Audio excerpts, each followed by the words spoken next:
Shalom saudara-saudara yang dikasihi Tuhan Yesus Kristus. Salam sejahtera buat saudara semua dimanapun saudara berada. Damai dan sukacita oleh Roh Kudus melimpah senantiasa dalam hati dan kehidupan saudara semua. Ayat firman Tuhan saat ini terdapat di dalam Yudas pasal 1 ayat 5.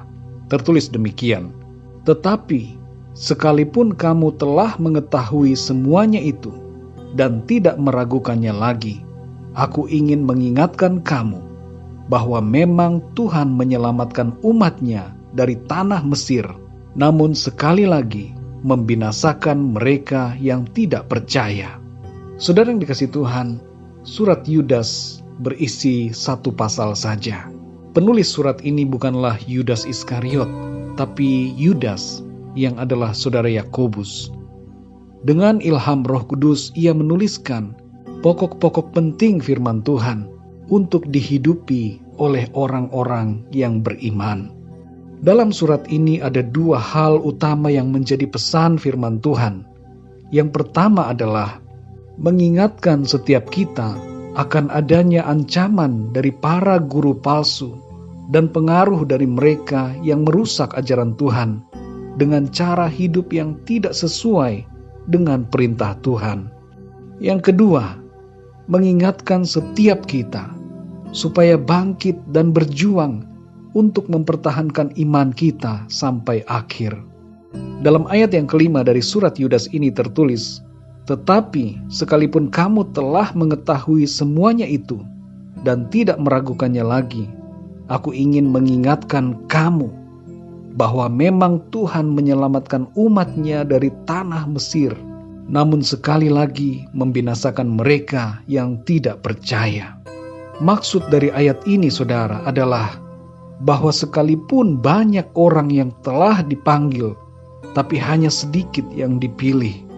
Hal ini bukan karena suatu takdir, melainkan disebabkan oleh karena pilihan dan ketidakpercayaan.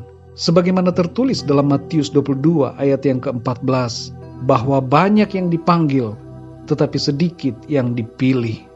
Saudara yang dikasihi Tuhan, kita yang telah ditebus dari dosa oleh Kristus haruslah hidup sebagaimana Kristus telah hidup. Iman kita kepada Tuhan ditunjukkan bukan hanya melalui perkataan, tetapi juga melalui perbuatan kita. Ujian, cobaan, godaan, dan tantangan dalam hidup begitu banyak, tapi kita harus tetap setia dalam iman kepada Tuhan. Bagian akhir dari surat Yudas menyatakan kuasa Tuhan yang sanggup menjaga setiap orang yang sungguh-sungguh percaya untuk hidup tidak bernoda di hadapan kemuliaan Tuhan. Saudara yang dikasihi Tuhan, dalam kehidupan ini ada begitu banyak macam tantangan iman yang harus kita hadapi. Kita harus berhati-hati dengan berbagai ajaran palsu yang tidak mengakui Yesus Kristus sebagai Tuhan dan Juru Selamat. Berhati-hatilah juga dengan ajaran-ajaran yang mengajarkan bahwa orang yang hidup dalam dosa bisa tetap selamat oleh anugerah Kristus. Saudara yang terkasih, janganlah kita menyalahgunakan kasih karunia Tuhan. Ada banyak orang yang hidup dalam percabulan, perzinahan, hubungan yang tidak wajar. Ada beberapa gereja yang meresmikan pernikahan LGBT. Lesbian, gay, biseksual, dan transgender diakui sebagai suatu kewajaran. Ini semua adalah dosa dan kekejian di mata Tuhan. Sama seperti penduduk Sodom dan Gomora yang mencari kepuasan-kepuasan tidak wajar. Sekarang ini ada banyak orang yang mengaku beriman, tapi hidupnya jauh dari iman. Dosa-dosa seksual merajalela, saudara, pada akhir zaman ini. Dan kita harus berjaga-jaga serta waspada akan situasi tantangan di akhir zaman. Saudara yang dikasihi Tuhan, kita harus pahami bahwa kalau kita sudah ada di dalam Kristus, maka kita bukan lagi hamba dosa. Masa akan kita yang telah ditebus dari dosa masih hidup di dalam dosa? Janganlah kita menjual Tuhan Yesus hanya untuk kesenangan hawa nafsu dosa yang sementara. Janganlah kita mencari keuntungan seperti Bileam yang penuh dengan keserakahan, dan jangan kita seperti Korah yang menghujat kemuliaan Tuhan. Saudara yang dikasihi Tuhan, dalam situasi kehidupan yang penuh tantangan ini, Tuhan menghendaki agar kita bangkit dan bersemangat selalu dalam iman kepada Tuhan.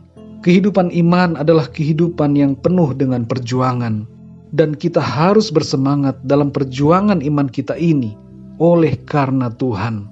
Roh Kudus ada bersama dengan kita, memberikan kita tuntunan, penghiburan dan kekuatan, sehingga kita dapat meraih kemenangan sampai akhirnya. Mari kita berdoa, saudara. Bapa di dalam sorga, Bapa di dalam nama Tuhan Yesus Kristus, kami mengucap syukur untuk firman-Mu ya Tuhan, yang mengajarkan kami untuk kami setia sampai akhir, dan agar kami tidak menyalahgunakan kasih karunia-Mu ya Tuhan. Tolong kami ya Bapa, supaya kami tetap menjaga kemurnian iman kami di hadapan-Mu. Kami tidak mau ya Tuhan hidup kami ini bernoda di hadapan Tuhan. Pimpinlah hidup kami senantiasa Roh Kudus. Kami mau buang segala hawa nafsu dosa, dan kami mau tinggal di dalam Engkau ya Tuhan. Kami mau hidup menuruti kehendak firman-Mu. Kami berdoa untuk situasi dunia ini, di akhir zaman ini ya Tuhan, supaya Engkau ya Tuhan membangkitkan gereja-Mu, membangkitkan generasi muda, dan membangkitkan anak-anak-Mu ya Tuhan, supaya mereka semua hidup dalam kebenaran-Mu, tidak menyia-nyiakan kasih karunia Tuhan, dan tidak terjatuh dalam berbagai-bagai dosa. Meteraikanlah ya Tuhan setiap kebenaran firman-Mu.